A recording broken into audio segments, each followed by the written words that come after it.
What's going on, guys? It's New York Prepper here. In this video, I want to discuss some strange stuff that the Nazis were experimenting with during World War II. This is not one of my typical prepping or gun videos. I enjoy researching conspiracies and strange stuff like UFOs and Bigfoot. So I will be making a lot of videos on these topics in the future to break away from prepping occasionally and have some fun. I hope you enjoy this video and stay tuned for more videos like this coming very soon. Alright guys, so our story starts in the Owl Mountains of Poland. As some of you may know, I have Polish heritage. I was born in America, but my family is from Poland. So I enjoy studying Polish and Eastern European history. The Owl Mountains are located in the mountainous southwestern part of Poland near the border of the Czech Republic. It is an extremely secluded mountain range with low population density. There are no major cities for hundreds of miles. The tallest mountain in the Owl Mountains is 3,300 feet. So they are not large mountains like the Alps. However, they are isolated, heavily forested, and have a lot of snowfall. The mountains are home to a large population of brown bears, wolves, elk, lynx, mountain goat, wild boar, deer, and other animals.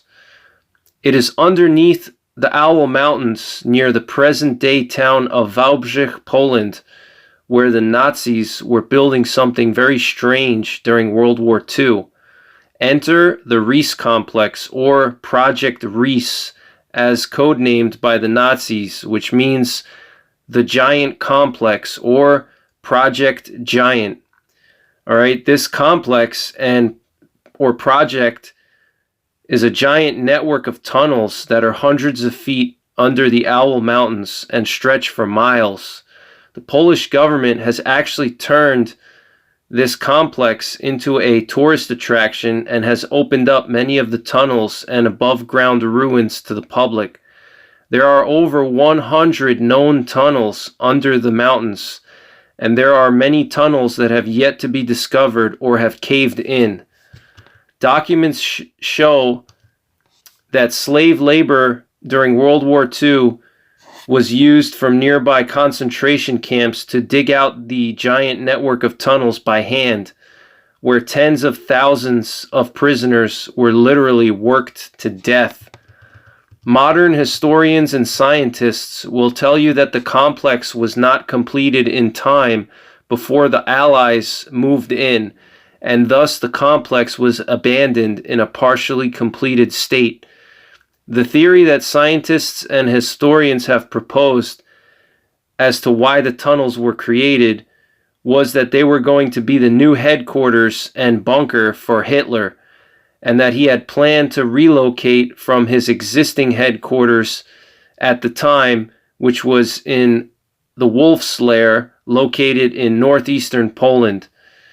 The theory makes sense on paper because the Wolf's Lair site in northeastern Poland was not very well protected, and it was not underground, while the underground tunnels of the Riese complex and the Owl Mountains would have provided much better protection and concealment from Allied forces. But is this true? Are scientists and historians correct? How do we know it was not completed if we still have not discovered all of the tunnels? More importantly, if they just wanted to build a bunker for Hitler in a more protected location like the secluded Owl Mountains, why were they building this vast network of tunnels stretching for many miles?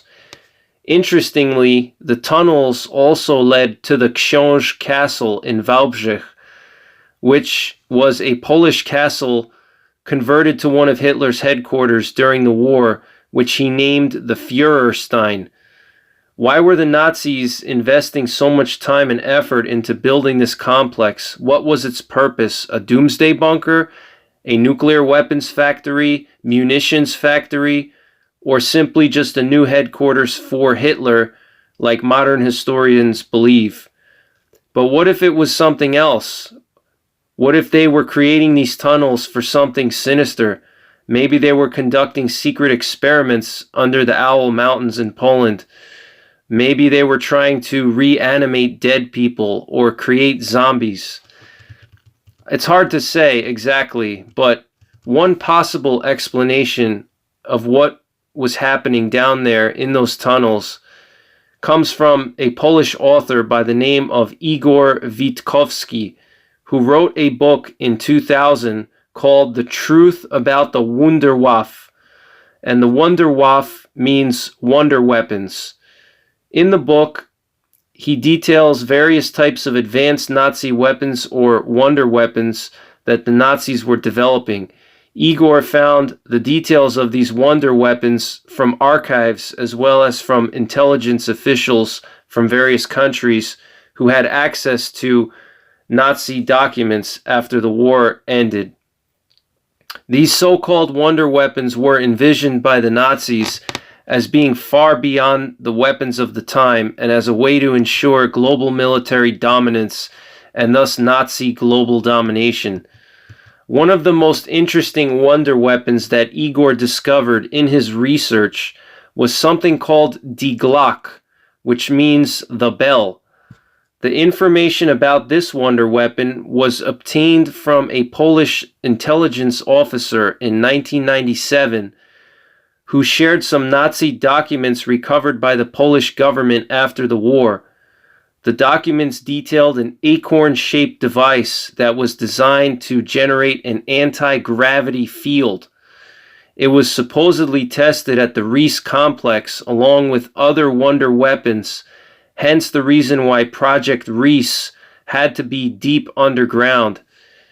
This wonder weapon, Die Glocke, or the bell, was described as being made out of hard, heavy metal, approximately 9 feet wide by 12 to 15 feet high. The reason it was named Die Glocke by the Germans was because it resembled a large bell in its appearance. According to the documents recovered by Polish intelligence officials and Igor Witkowski, the device contained 2 counter-rotating cylinders which would be filled with a mercury-like substance violet in color. This metallic liquid was codenamed by the Nazis Serum 525 and was cautiously stored in a tall, thin thermos flask a meter high encased in lead. Additional substances said to be employed in the experiment were Leichtmetall or light metal, which included thorium and beryllium peroxides. The documents described Die Glocke emitting strong radiation when activated, which supposedly led to the death of several scientists working on it. Igor Witkowski claims that Die Glocke was moved to a Nazi-friendly South American country before the Allies and Russians came through Germany. Interestingly, the famous Kecksburg, Pennsylvania UFO incident involved a giant acorn-shaped UFO that crashed in a rural area outside of Pittsburgh in 1965. This UFO that crashed in Kecksburg, Pennsylvania, had the same shape as Die Glocke. There were several witnesses who saw the giant acorn-shaped UFO crash land into the forest near Kecksburg, Pennsylvania. And then these witnesses reported seeing convoys of military vehicles rush into town and take possession of the UFO. The UFO was seen placed on a military flatbed truck and escorted out by armored vehicles. So was Die Glocke a UFO captured by the Nazis that the Nazis attempted to reverse engineer or figure out how to use? Or was the Kecksburg UFO a time machine based off of Die Glocke being tested by the U.S. military or some other military superpower? Some people think that Die Glocke was even a time machine, and the Nazis were trying to perfect some type of a time machine. At the very least, Die Glocke had anti-gravity properties and was able to defy the natural laws of physics as we know it, which would have helped the Nazis in terms of propulsion for fighter jets and planes. So what do you guys think? Why did the Nazis invest so much time and effort into building the Riese complex? Was it a testing site for advanced Nazi weaponry? Was it a doomsday bunker? If it was a doomsday bunker, why did they need to build so many tunnels? Do you think Die Glocke is a hoax? If so, why so much information from multiple authors on it? Also, why the connection to Kecksburg, Pennsylvania? Let me know what you guys think, and if you enjoyed the video, hit the thumbs up button, and I will make more videos like this. And as always, take care, God bless, and don't forget the 3 Ps: prepare, practice, and persevere.